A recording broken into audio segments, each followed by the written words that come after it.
നമുക്ക് പെട്ടെന്നൊരു സർബത്ത് തയ്യാറാക്കിയാലോ. അതിന് ഞാൻ തണ്ണിമത്തൻ ഇവിടെ കട്ട് ചെയ്ത് വെച്ചിട്ടുണ്ട്. അതിനെ ഒന്ന് ചതച്ച് ചെറിയ പീസാക്കി എടുക്കാം. അപ്പോൾ ഈ തണ്ണിമത്തൻ ഇവിടെ തയ്യാറാക്കിയിട്ടുണ്ടേ. അതിലേക്ക് നമുക്ക് ഐസ്, പാല്,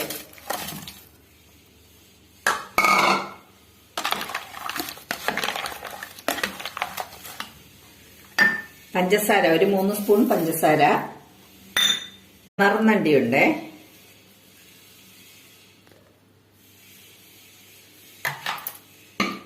പിന്നെ കുറച്ച് കശകശ.